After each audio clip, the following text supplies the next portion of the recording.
e tal. Você não conhece o blog dele? Eu falei, não. Aí na hora eu peguei o celular e entrei. E até hoje não parei mais de ler. Renato, vem aqui. Renato, Deus tem abençoado a vida dele com a palavra. E através da vida dele também tem abençoado a igreja brasileira. Levanta um homem assim para poder falar realmente do Evangelho de Jesus Cristo, o Evangelho genuíno de Jesus Cristo. Eu acompanho lá na internet, mais, né? A gente teve a oportunidade de viajar junto uma vez e foi muito bom poder estreitar o relacionamento com ele, conhecer o Renato é pastor de uma. Não vou colocar uma denominação? Não, mas é de uma igreja no Rio de Janeiro, em Niterói, no Rio de Janeiro, igreja cristã da Aliança. Deus tem usado muito o Renato nessa igreja, e a igreja então tem compartilhado com o Renato por todo o Brasil, e até em outros lugares também. Tem sido um plantador de igreja saudável, tem trabalhado no movimento de plantação de igreja, não só aqui no Brasil, como também no Peru. É isso? E Deus tem usado grandemente a vida desse homem. E se você ora por homens de Deus espalhados pelo Brasil, lembre-se de orar por esse irmão, porque Deus tem usado poderosamente. E você que está aqui nessa manhã vai ter o privilégio também de poder ouvir, e Deus vai usá-lo para abençoar a sua vida. Ele é autor desse livro aqui, Reforma Agora, da editora Fiel. Se você não tem esse livro aqui, eu vou dizer igual ao nosso amigo Jonas, você não pode partir dessa vida sem esse livro aqui. Você não pode. Né? Nessa brincadeira aí, eu não sei mais o que eu faço com a minha casa. Eu vou montar um personagem. E o Jonas fica fazendo isso, aí você quer ler todos os livros que me indicam. Não tenho vida para isso. O Helder tem, mas eu não tenho vida para isso também. Tá? Vamos orar e pedir a Deus mais uma vez, que abençoe o nosso tempo e possamos mais uma vez ser abençoados pela palavra do Senhor. Senhor nosso Deus e Pai, mais uma vez somos gratos ao Senhor.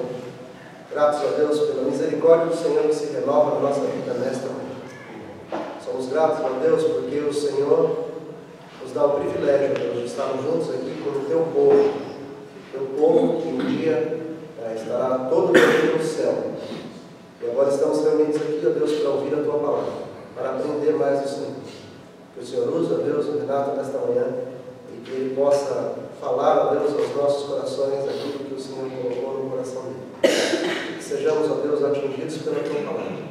Que a Tua palavra, Deus, tenha efeito na nossa vida, tenha efeito no nosso cotidiano. Que aquela reforma que foi colocada aqui ontem, foi explicada a nós há 500 anos atrás, ela seja viva nos nossos corações. E se o Senhor não voltar, a gente continue, ó Deus, reformando a nossa mente, renovando a nossa mente, para vivermos uma vida santa e agradável diante do Senhor, e assim poder anunciar o Senhor para todos aqueles que não te conhecem. Que o Senhor, então, use, ó Deus, esse tempo nessa manhã, para que possamos aprender mais do Senhor. Essa é a nossa oração, e nós a fazemos. No nome santo de Jesus Cristo, nosso Salvador. Amém.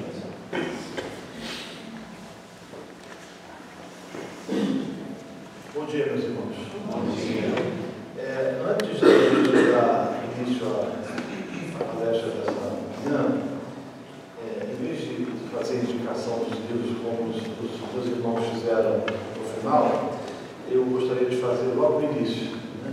Até porque esses livros eles se encaixam muito no tema, dentro do tema proposto que eu falarei hoje pela manhã e à tarde. O primeiro deles é esse livro aqui, escrito pelo reverendo Augusto Nicodemos Lopes, Apóstolos, a verdade bíblica sobre o apostolado. Não dá para a gente entender efetivamente a realidade do movimento apostólico no Brasil e também no exterior, sem que a gente leia esse livro. Então eu queria indicar esse livro aqui para vocês, que é um livro do reverendo Augusto Nicodemos Lopes. Um segundo livro que muito me abençoou a leitura e que acho também que seja interessante você adquirir esse livro da Comunidade Cativante, escrito por Mark Dever e J. Dunlap. Um livro muito interessante e acredito que também há de contribuir com a sua vida espiritual e com a sua edificação. Bom, isso posto, eu queria, meus amados e queridos irmãos, convidá-los a abrir suas Bíblias comigo em Mateus capítulo 5, verso 13.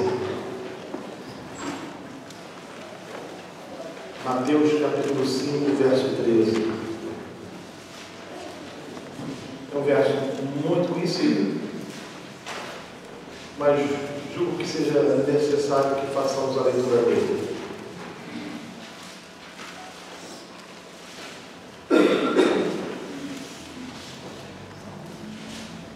Vós sois o sal da terra, mas se o sal perdeu o seu sabor, como restaurá-lo? Não servirá para nada, exceto para ser jogado fora e pisado pelos homens. Eu vou repetir. Vós sois o sal da terra, mas se o sal perdeu o seu sabor, como restaurá-lo? Não servirá para nada, exceto para ser jogado fora e pisado pelos homens. Vamos orar mais uma vez. Senhor, nós pedimos que Teu Espírito Santo possa falar aos nossos corações durante essa manhã, durante todo o dia de hoje, e que as palestras que forem proferidas aqui nesse lugar possam edificar o Teu povo e glorificar o Teu nome. Essa é a oração que fazemos em Jesus, nosso Senhor. Amém. Queria dividir essa palestra, meus irmãos, em 3 partes. Primeiramente, eu vou fazer algumas constatações. Em segundo lugar, eu vou fazer algumas confirmações. E, por fim, eu pretendo responder as 2 primeiras afirmações. Deixa eu repetir. Primeiramente, eu vou fazer algumas constatações. Depois, algumas confirmações. E, em último lugar, vou trazer respostas às 2 primeiras afirmações. Vamos às constatações. A sociedade que a gente vive é uma sociedade hedonista, egoísta e umbígua. Isso é um neologismo, focado em umbigo. Na verdade, nós vivemos num tempo onde o prazer é cultuado e onde as pessoas vivem na expectativa e na expectação, como diz a canção do Rio de Janeiro, de serem felizes e mostrar para todo mundo a favela que nasceu. Desejo, efetivamente, das pessoas é experimentar prazer, e nessa perspectiva tudo se desenvolve em torno, efetivamente, do suprimento de suas necessidades e vaidades. Segunda constatação é que a sociedade que a gente faz parte é uma sociedade adoecida em estado de metástase em suas estruturas públicas e privadas. É claro, isso é óbvio. A corrupção é endêmica e ela tomou conta do nosso país em todas as ramificações. Não somente o poder público sofre as consequências de um Estado apodrecido, de uma sociedade, melhor dizendo, apodrecida, como também as estruturas privadas que, absortas pelos valores do jeitinho brasileiro, têm definhado o dinheiro após dia. Terceira constatação, a sociedade que a gente vive é uma sociedade onde os fins justificam os meios. Nessa perspectiva, não importa que esteja certo, o que importa é que dê certo. E aí a gente vê isso até mesmo na igreja, onde as pessoas, em nome do pragmatismo, fazem coisas absolutamente loucas na expectativa de atingir os seus objetivos, mesmo que isso lhe traga problemas significativos. Quarta constatação, a sociedade que a gente vive é uma sociedade que acostumou a barbárie, a violência.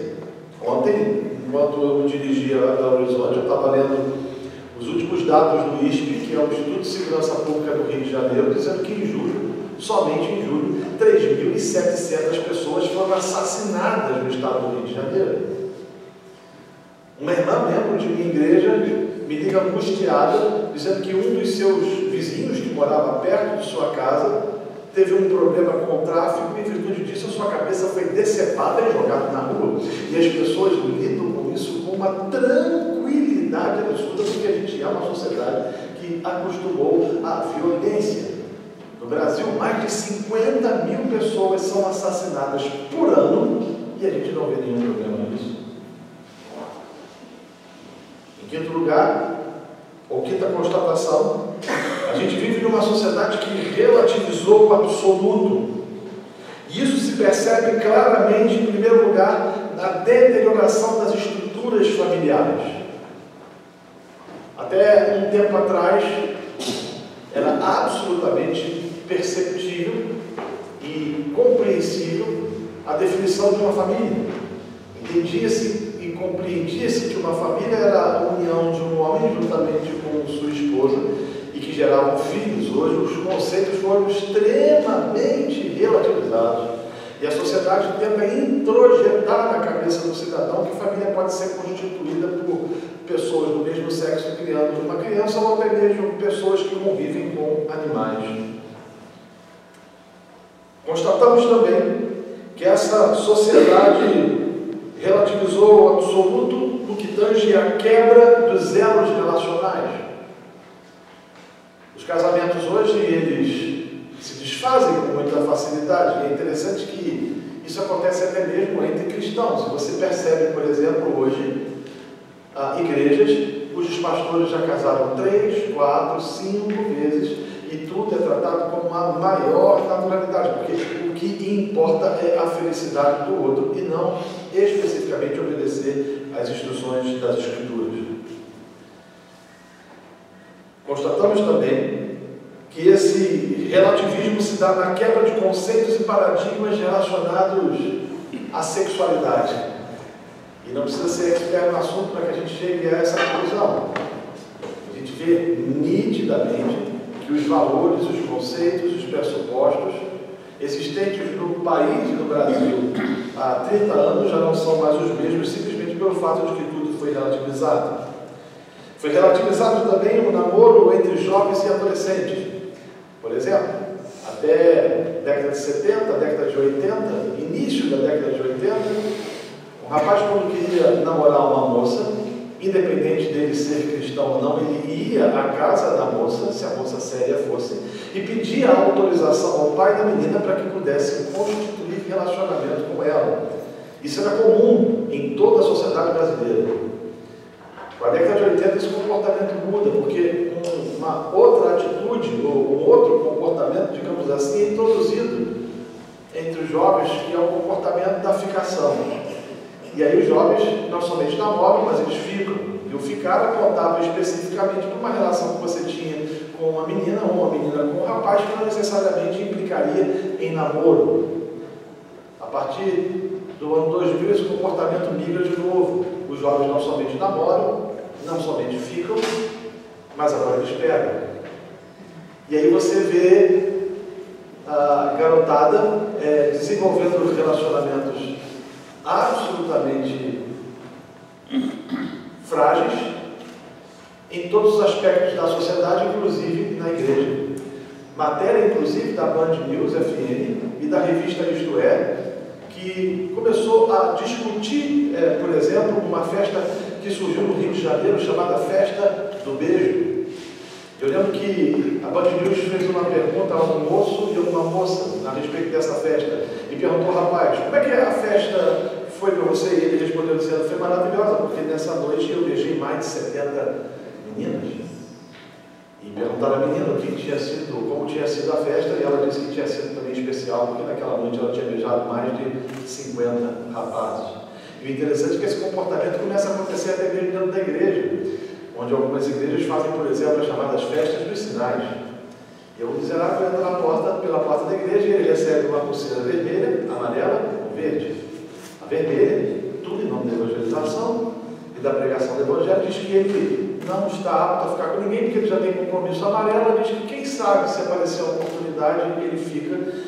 E a verde é de que ele pode beijar e beijar muito, tudo para a glória de Deus.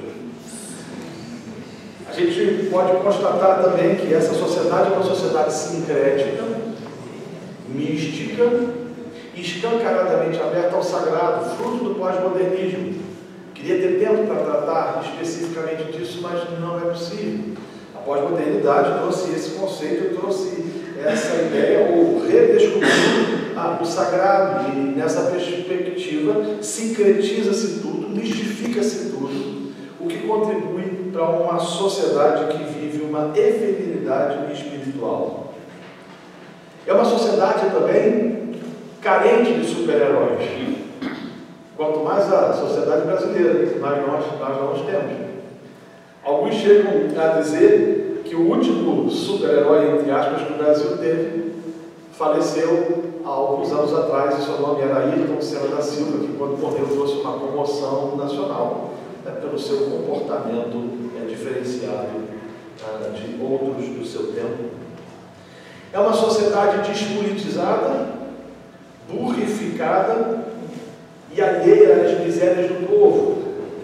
Nessa perspectiva, elege-se, vota-se aqueles que vão suprir as minhas necessidades e não vão fazer efetivamente ou especificamente o bem para a sociedade como um todo.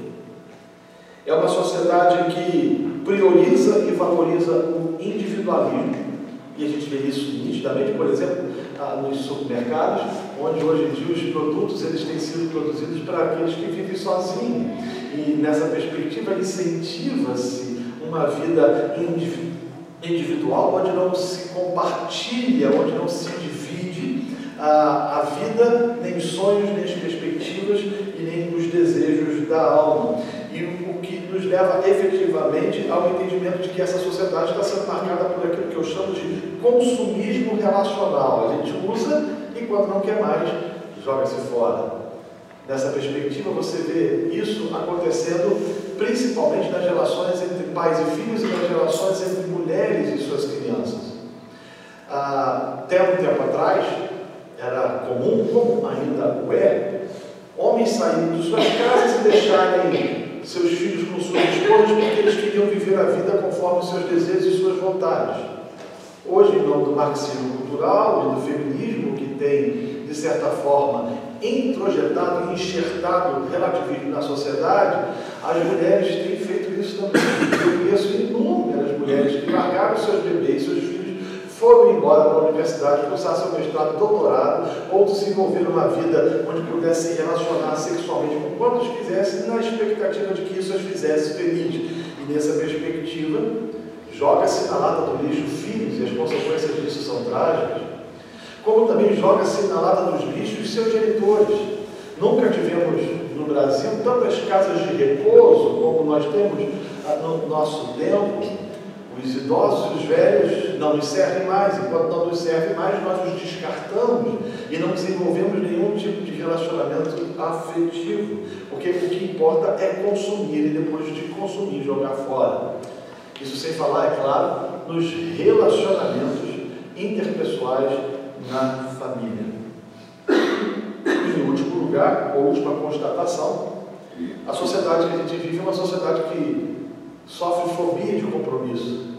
E nessa perspectiva você vê homens morando com seus pais na barra da saia da mãe até os 30, 35 anos, não querendo desenvolver compromissos, não querendo casar, não querendo desenvolver relacionamentos profícuos, ricos, muito menos estabelecer família. Nessa perspectiva, multiplica-se o exército de solteiros dentro das nossas igrejas, principalmente entre as mulheres, que não encontram nos homens exemplo de masculinidade. Nessa terra que chamamos Brasil, os escândalos se multiplicam com uma facilidade enorme, você sabe disso. Mas o que me assusta não são essas constatações somente, mas o fato de que temos aproximadamente 40 milhões de evangélicos em nossos arraiais. E, no entanto, o fato de sermos tanto não tem mudado o contexto social, econômico, político e espiritual dessa nação. Antes, pelo contrário, as coisas no Brasil vão de mal a pior. Deixe-me dar um exemplo para vocês de uma cidade que vai fazer com que você entenda bem isso. no Rio de Janeiro, ao lado de Niterói, na região metropolitana da capital, existe uma cidade cujo nome é São Gonçalo. Ela possui a maior concentração de igrejas por metro quadrado da América Latina. Você anda pelas ruas dessa igreja, ou dessa cidade, melhor dizendo, no domingo, e você vai encontrar dezenas de igrejas, umas em frente às outras, das formas e modelos teológicos dos mais variados possíveis. A sensação que você tem, se desavisado fosse, é de que você está ali em Genebra no tempo de Calvino, quando todo mundo está olhando para a igreja. Essa cidade também tem a maior concentração de pastores por metro quadrado do Brasil. Nenhuma cidade tem tantos pastores por metro quadrado como aquela. Mas é uma cidade terrível. Seus prefeitos e vice-prefeitos foram evangélicos, seus vereadores também, muitos deles ainda são, e a corrupção é endêmica. Existe um bairro chamado Jardim Catarina, cujo IDH, Índice de Desenvolvimento Humano, é abaixo de alguns países em África. E aquele bairro é um dos bairros com maior concentração evangélica de todo o município e de todo o país. A pergunta é: o que está acontecendo que não tem sido feito diferença naquela comunidade? Ano passado eu fui pregar lá, naquele bairro, e precisei chegar às 6 horas da tarde com toda a sinalização possível que ele é exigida para entrar naquele lugar, porque caso contrário, o tráfico te mata. Janelas abertas, farol baixo, luz acesa, Bíblia exposta, cara de felicidade, para que não te confundam com um policial, ou seja lá o que for, ele mandem tiro e lhe matem. Dentro de uma cidade evangélica. Alguma coisa está errada. Que evangelho é esse que a gente tem pregado que não tem mexido nas estruturas sociais do nosso país? Ponto 1. Que evangelho é esse que temos pregado que não temos produzido transformação no coração do pecador? Eu ouso dizer que os evangélicos da nossa nação, pelo menos boa parte deles, conseguiram de forma esdrúxula promover a adaptação do Evangelho de Cristo para o Evangelho brasileiro. Se não, vejamos. Primeiro, o Evangelho que tem sido pregado em boa parte do Brasil é um Evangelho desprovido de boa teologia. Aliás, é muito comum a gente ouvir o seguinte, que a teologia mata, que o estudo da palavra, ela aniquila a espiritualidade do crente, que, portanto, nós não devemos estudar as Escrituras, nem tampouco ler bons livros. Essa semana um pastor conversou comigo contando a história de que ele chegou para um irmão e falou assim: irmão, pastor, eu estou muito desejoso de conhecer mais teologia e estou pensando seriamente em ir para um seminário tal, o que o senhor acha? E ele falou assim: bobagem, eu vou te dar um livro, você lê esse livro, você vai estar prontinho para poder exercer o ministério. É uma sociedade ou é uma igreja cujo evangelho é desprovido de piedade.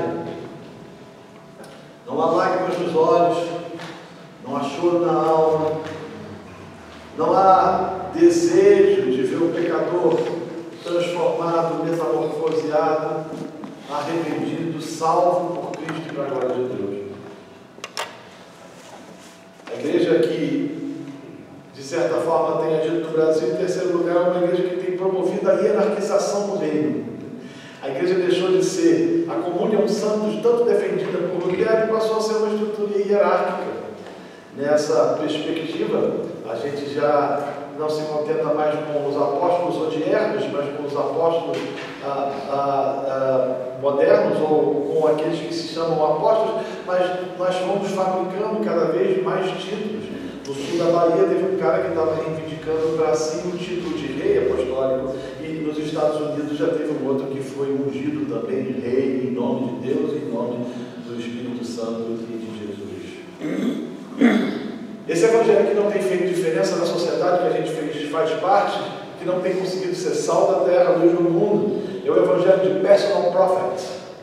Um pastor amigo meu conta uma história cômica e ao mesmo tempo tempo triste. Ele terminou o culto de domingo, um casal procurou, falou: pastor, nós precisamos conversar a respeito do nosso casamento, há a possibilidade de a gente agendar com o Senhor o encontro durante a semana. Ele disse: claro, na data marcada, no dia marcado, o casal chegou com uma senhora, e eles entraram no gabinete e o pastor pensou: essa senhora deve ser a mãe de um dos dois. Ele perguntou: a senhora é mãe do noivo? Ela disse: não, é sua mãe. Ela disse: não, é da família de vocês? Não. E ele perguntou: então quem é a senhora? Eu sou a profeta pessoal deles, eu oro por eles, eu leio a Bíblia por eles, e Deus me constituiu alguém para poder orientá-lo. O pastor fez certíssimo, botou a miserável para fora, falou: essa pessoa se retira, que eu preciso conversar com os dois.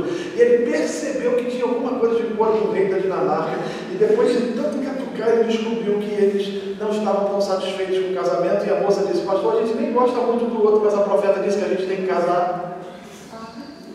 Isso é mais comum do que a gente pensa. É o evangelho humanista, antropocêntrico. As nossas estruturas, elas são extremamente antropocêntricas, a começar pelas nossas canções. A gente quer de volta o que é nosso.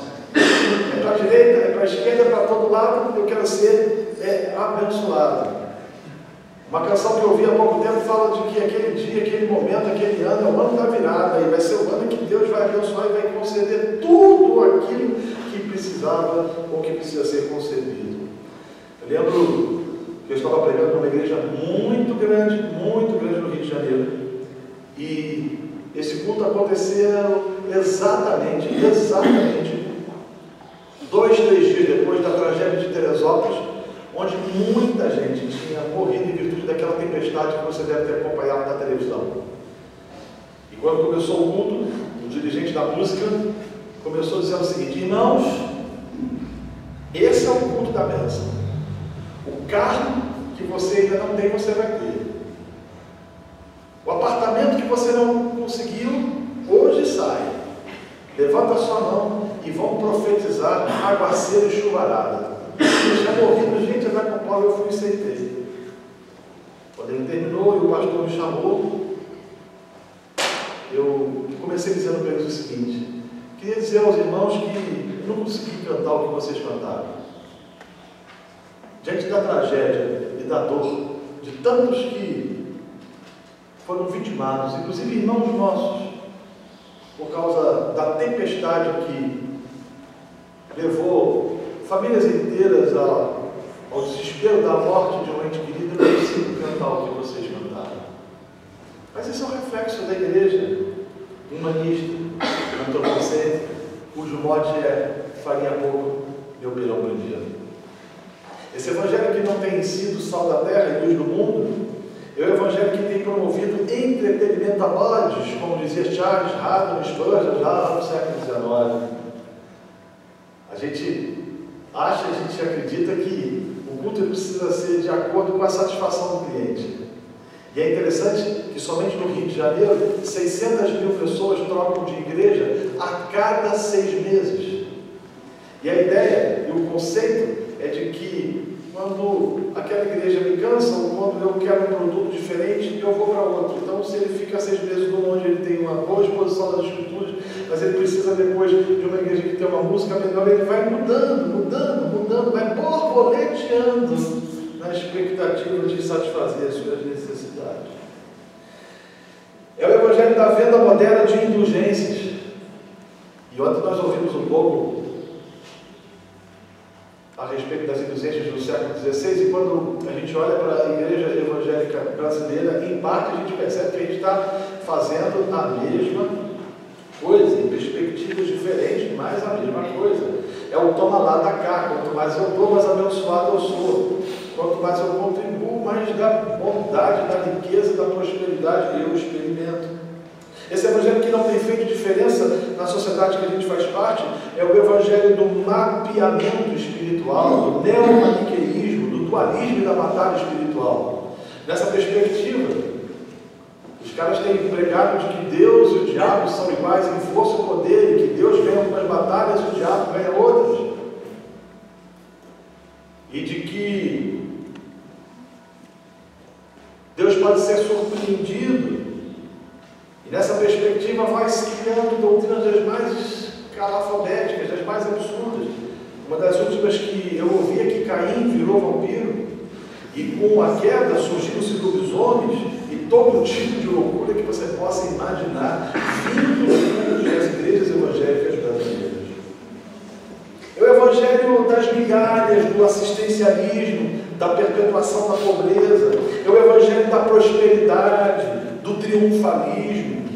Esse evangelho que não tem feito diferença, é o evangelho desprovido de ética, de moral, de decência. É o evangelho da lâmpada mágica e do pirlim-pim-pim, do sítio do pica-pau amarelo, que basta a gente instalar o dedo e Deus está lá com o bom jeito da lâmpada mágica para responder as nossas petições. Esse evangelho que a gente tem visto sendo pregado no Brasil é o evangelho que aceita tanto o pecador como o pecado. Nessa perspectiva, relativiza-se a justiça de Deus, desconstrói-se conceitos doutrinários como, por exemplo, a ira do Senhor, em nome de um pseudo-amor que envolve e que abraça as pessoas, não levando-as efetivamente a um estado de arrependimento, de confissão de pecados. É o evangelho que relativiza a fé, Cristo. Isso me vai lembrar de um pastor amigo que ele sempre faz isso na verdade. Quando alguém passa pela classe de catecúmenos e vai passar pelas águas batismais, ele faz uma entrevista para saber se aquela pessoa efetivamente entendeu tudo aquilo que foi ensinado e aquilo que representa efetivamente seguir a Jesus. E a minha filha de um diácono, o presidente da junta diaconal da igreja dele, estava nessa classe para participar dos ensinos e efetivamente ser batizada. E o pastor chamou a menina para conversar, uma menina de 15 anos, 16 anos aproximadamente, e ele perguntou a ela: filhinha, eu queria que você me dissesse quem é Jesus. E ela começou dizendo: Jesus é um cara maneiro, show de bola. Ele falou assim: tudo bem, mas quem é Jesus? Pô, pastor, Jesus é fantástico, Jesus é um cara excepcional. E ele perguntou: advogado, deixa eu ser vem cá, deixa eu ser um pouco mais criterioso com você. Por exemplo, Jesus é Deus. Quando ele falou isso, ela bateu na mão e falou assim: não acredito. Que isso, pastor? Pastor, eu morria sem saber dessa verdade. Que maneiro, Jesus é Deus. É uma igreja que não sabe explicar as razões da sua fé, que relativiza a fé, relativiza a Cristo, relativiza a palavra de Deus. Isso tem sido muito comum. Eu tenho visto pessoas dizendo o seguinte: não, a gente não pode seguir a Bíblia toda, a gente tem que seguir aquilo que Jesus dizia, porque Jesus pregava o reino e Paulo, por exemplo, pregava o Evangelho. Então a visão de Jesus é mais ampla que a visão de Paulo. Então a gente tem que levar em consideração aquilo que Jesus prega e não aquilo que Paulo anuncia, aquilo que Paulo prega, até porque Paulo, pastor, era machista. E por fim, esse evangelho que não tem feito diferença é o evangelho da graça barata. E aí a gente se vê no imbróglio, na sinuca de bico. Se por um lado a sociedade que a gente faz parte é uma sociedade absorta em pecado, destruição e caos, por outro, a gente encontra uma igreja que não tem conseguido fazer diferença na sociedade que faz parte. E aí o que isso proporciona? A multiplicação de gente que entrou pela porta da frente da nossa igreja e saiu pela porta dos fundos absolutamente frustrados. As estatísticas dizem que hoje nós temos aproximadamente 30 milhões de desviados. Eu não estou entrando no mérito se pode ou não pode cair da graça, mas 30 milhões de pessoas que frequentaram as nossas igrejas. E boa parte desses se transformaram em agnósticos. O agnosticismo é uma filosofia que diz que Deus não pode ser conhecido, o prefixo a conta para não gnose conhecimento, ou seja, Deus não pode ser conhecido. A gente entende que Deus é incompreensível. Santo Agostinho dizia que mentes finitas não podem compreender o Deus infinito. Eu e você não temos como compreender um Deus soberano que sustenta o cosmos mediante a sua palavra, o Criador de sobre todas as coisas. As nossas mentes não conseguem captar a grandeza desse Deus, mas apesar de ele ser grande, soberano, as Escrituras nos dizem que ele é cognoscível e que ele pode ser conhecido mediante seu Filho, Jesus Cristo. O problema é que a igreja não tem conseguido fazer o Filho de Deus ser conhecido pelo fato inequívoco e inquestionável de que ela tem pregado o Evangelho, parecido com o Evangelho, mas que não é o Evangelho. E nessa perspectiva a gente anuncia para as pessoas uma mensagem que não corresponde, que não as atende, que não as transforma, que não as muda. E a consequência disso, automaticamente, é a multiplicação significativa de agnósticos e de ateus. O que fazer? Dr. Shedd costumava dizer que se alguma coisa não acontecer no Brasil em 20 e 30 anos, nós nos tornaríamos uma sociedade pós-cristã. E eu concordo. Nunca tivemos tantos templos abertos, mas como temos sido poucos relevantes. Nosso sal insípido não proporciona transformação, não contribui para a metamorfose do pensamento social. Abraham Kuyper costumava dizer que a igreja deve ser a voz da consciência da sociedade. E de certa forma nós não temos sido, porque a gente tem pregado um evangelho espúrio, falso e que não glorifica a Deus. O que fazer? Primeiro, se quisermos obter êxito em nossa missão, no quadro caótico que nós estamos inseridos, torna-se indispensável que observemos alguns pressupostos. O primeiro deles é voltar às Escrituras, sola Escritura. Fazer da palavra de Deus nossa única regra de fé e prática. Voltar à exposição das Escrituras, voltar a pregar a palavra de Deus, voltar a ensinar a palavra de Deus. Isso me faz lembrar do reformador Martinho Lutero, que dizia o seguinte: prega a palavra e ela fará tudo. O problema é que numa sociedade absorta em pecado como a nossa, e uma sociedade cuja igreja não cumpre o seu papel, que se deve efetivamente ao fato de que nós abandonamos as Escrituras e colocamos nas Escrituras, no lugar das Escrituras, conceitos que não têm o menor poder para poder transformar a sociedade a qual a gente faz parte. E nessa perspectiva, nós abraçamos o pragmatismo.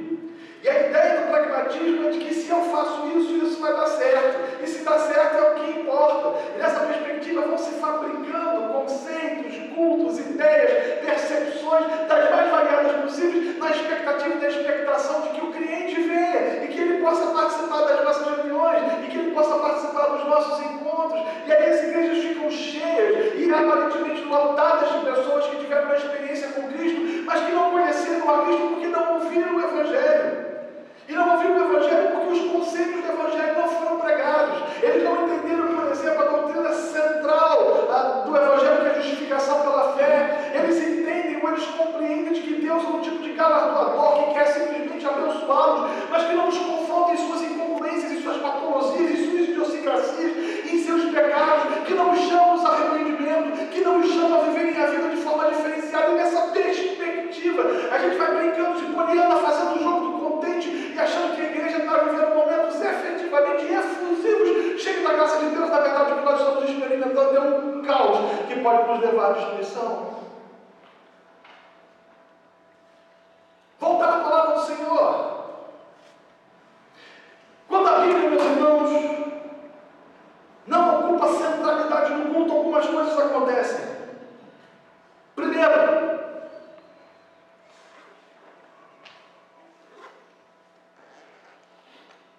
a redescoberta do maldito liberalismo teológico. E uma coisa que eu tenho olhado, porque eu tenho procurado estudar muito sobre o movimento neopentecostal no Brasil, e umas coisas que eu tenho percebido é de que começa a ter um namoro entre liberais e neopentecostais. Os liberais não creem na inerrância das Escrituras.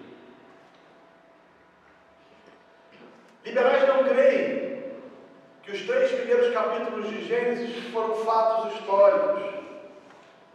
Liberais não creem nos milagres de Jesus. Liberais creem e pregam de que Jesus não ressuscitou corporalmente. Liberais anunciam que Jesus vai voltar no coração dos homens. Liberais pregam o universalismo e tantas outras doutrinas e conceitos mais. Eu vejo que alguns neopentecostais começam a caminhar na expectativa de suprirem algumas das falhas as quais experimentaram no decorrer da sua jornada, e nessa expectação se aproximam do liberalismo teológico. E o liberalismo teológico tira a centralidade das Escrituras, tira a centralidade da exposição das Escrituras, e quando isso acontece, a igreja tem problemas sérios. Quando a palavra de Deus não é pregada, ou quando a Bíblia não é exposta de forma fiel, abre-se espaço para o sincretismo religioso. E o neopentecostalismo tupiniquim tem sido marcado pelo sincretismo, pelas lendas ameríndias, pela influência do catolicismo ultramontano, oriundo de Portugal, que foi o pior tipo de catolicismo proveniente da Contra-Reforma, pelas culturas e manifestações espirituais dos povos africanos. A gente transformou nossos cultos em balaio de gato. Não se surpreenda se daqui a pouco a gente ouvir nas igrejas dizendo: "Epa, rei Jeová", e quando uma pessoa estiver endemoniada dizendo: "Sai em nome de Misifio", porque a coisa está desse nível. Terceira característica de uma sociedade que abandonou, de uma igreja que não tem sido relevante, que não tem a Bíblia como centralidade, é a falência do púlpito. Meus irmãos, é assustador a incapacidade dos pastores fazerem a exposição de 2, 3, 4, 5 versos. É impressionante o número de pastores que abandonaram a teologia e começaram a estudar psicanálise e psicologia. Uma revista secular me procurou e me perguntou o que eu achava de pastores psicanalistas e do púlpito se transformar num grande divã. E eu fui muito duro em relação a eles, acreditando a isso, dizendo a eles que eu não acreditava. Eu entendo até que a psicologia pode ser uma ferramenta que ajuda no diagnóstico, mas a cura vem efetivamente da palavra do Senhor. A lei do Senhor é perfeita e ela restaura a alma.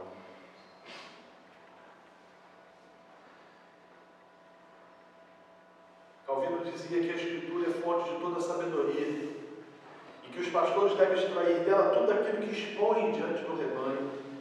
Calvino afirmava que através da exposição da palavra de Deus as pessoas são conduzidas à liberdade e à segurança da fé salvadora. Dizia também que a verdadeira pregação tem por objetivo abrir a porta do reino ao ouvinte. Em outras palavras, o que ele estava a nos dizer é que as Escrituras devem ser o principal instrumento na condução, consolidação e pastoreio do povo de Deus. Não existe possibilidade da gente mexer nas Escrituras da Igreja Evangélica Brasileira sem que voltemos à palavra do Senhor.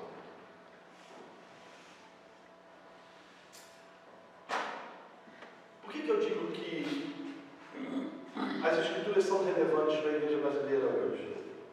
Por um fato claro, pelo entendimento de que a Bíblia é de inspiração divina e de que ela é a palavra de Deus.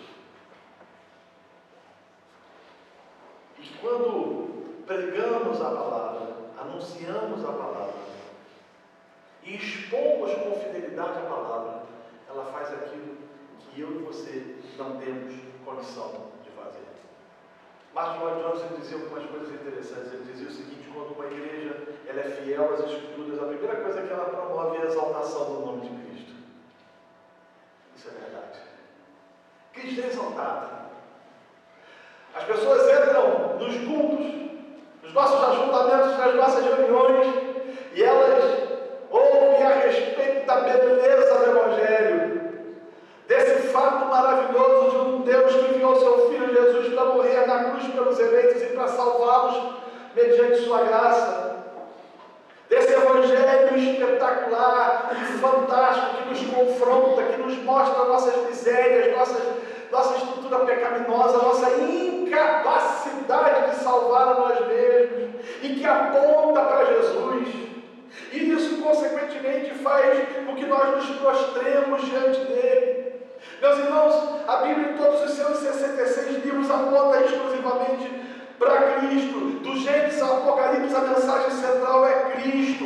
As Escrituras nos ensinam que Ele é o verdadeiro Deus e que através dele o universo foi criado e é mantido, e que por amor aos eleitos esvaziou a si mesmo, tomou a forma de homem, sendo obediente até a morte e morte de cruz. Ele é o Alfa, o Ômega, o herdeiro de todas as coisas, o Cordeiro de Deus que tira o pecado do mundo, o Messias esperado, o único soberano, Rei dos reis, Senhor dos senhores, Rei das nações. Quando a palavra de Deus é pregada, Cristo é glorificado.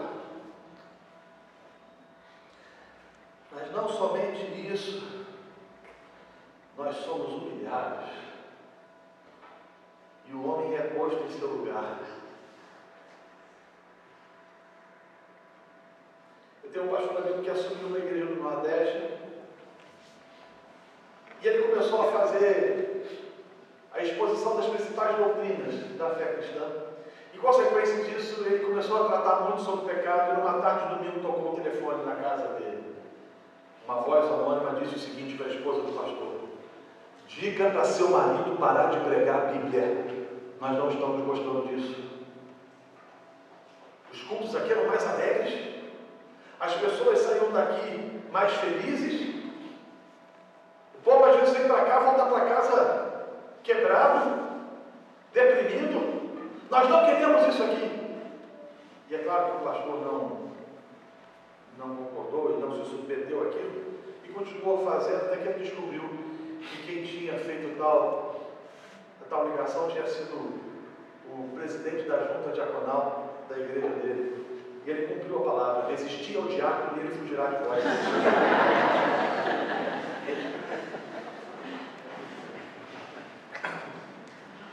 Somos chamados a pregar o Evangelho. Quando o Evangelho e a palavra de Deus é pregada, ela nos confronta.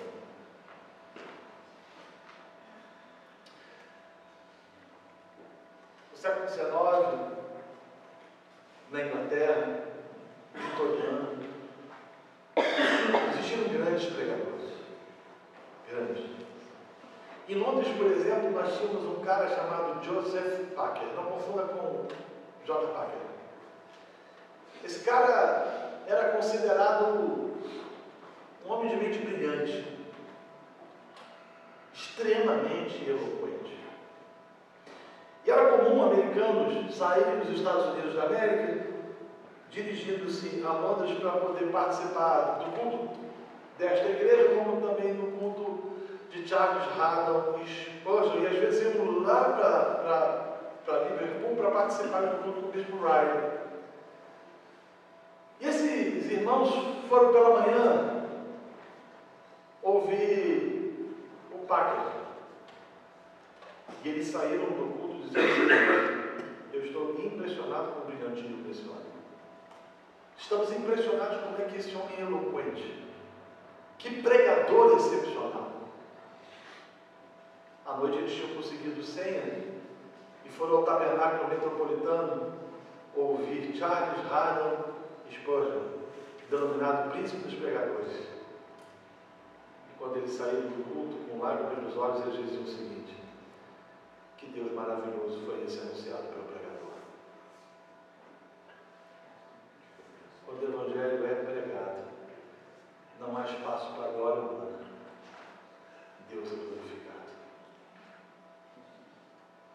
Agora, não tem como a gente mudar a igreja, se é que seja possível humanamente falar que nós podemos mudar alguma coisa, sem que a gente volte às Escrituras.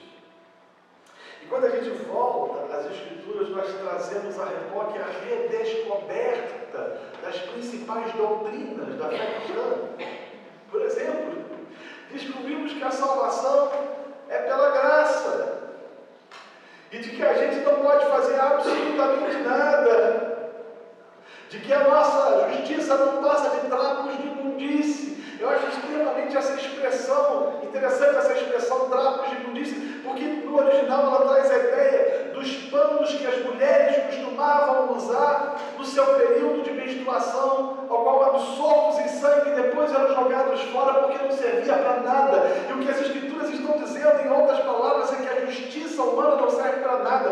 E quando a gente volta às Escrituras mostram a nossa miséria, elas mostram a nossa incapacidade de agradar a Deus, ela mostra a nossa incapacidade de justificar ou de auto-justificar, ela nos confronta, ela nos desnuda, ela nos mostra nosso estado de pecaminosidade, de depravação total, nossa incapacidade total, ela nos joga no chão, ela nos humilha e aponta para o Evangelho, para a boa notícia, para essa graça maravilhosa de um Deus que enviou o seu Filho Jesus para morrer na cruz do Calvário, de um Deus onde os nossos pecados foram imputados, os pecados de cada um dos eleitos foram lançados sobre Cristo e a justiça de Cristo foi imputada sobre nós. Fomos justificados, não por mérito humano, mas pela vontade e pela graça de Jesus. Isso se deu efetivamente pela fé e somos salvos e vamos viver e morar com Cristo pelos séculos dos séculos.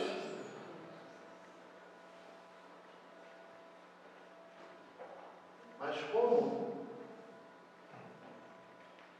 Se nós não pregamos e não conhecemos as Escrituras. As estatísticas dizem que 50,6% dos pastores nunca leram uma Bíblia toda, quiçá os crentes.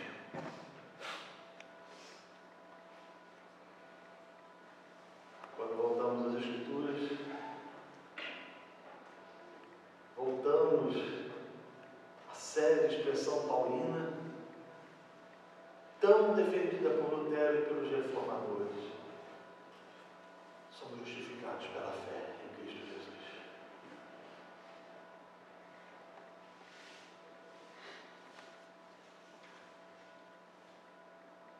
As Escrituras nos levam à centralidade e à suficiência de Cristo. Por isso, nós dizemos somos Cristos. No livro Reforma Agora, eu contraponho a igreja do século XVI com a igreja do século XXI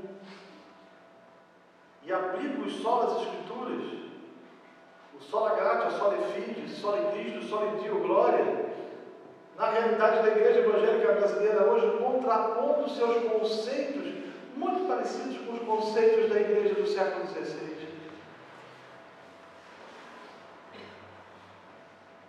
A consequência final é que quando nós voltamos às Escrituras, Deus é glorificado. A glória dele, louvor é dele, exaltação é dele, porque ele é o único Senhor. Deixa-me dar alguns conselhos práticos para terminar e prover o seu objetivo. Numa sociedade como a nossa, em estado de putrefação, que carece de uma igreja que precisa ser sal da terra e luz do mundo, torna-se necessário, em primeiro lugar, que voltemos às Escrituras. Numa sociedade como a nossa, absolutamente perdida, torna-se necessário, em segundo lugar, que voltemos ao Evangelho. E eu vou tratar especificamente na minha segunda palestra, hoje à tarde, sobre o Evangelho e o seu poder de transformar o pecador na sociedade. E a necessidade da gente resgatar esse conceito, de trazer esse conceito efetivamente para as nossas comunidades. Em terceiro lugar, nós somos chamados a fugir de tudo aquilo que aparentemente nos aparece o caminho mais fácil, como o liberalismo teológico, como o pragmatismo, como tantos outros hábitos que podem prometer aparentemente uma a resposta imediata da ação de Deus sobre as nossas vidas. Resistamos e vivamos para o Evangelho, preguemos o Evangelho e exaltemos o Senhor. Quem sabe assim, Ele se compadece de nós e tem misericórdia da nossa nação. Que o Senhor nos abençoe em nome de Jesus.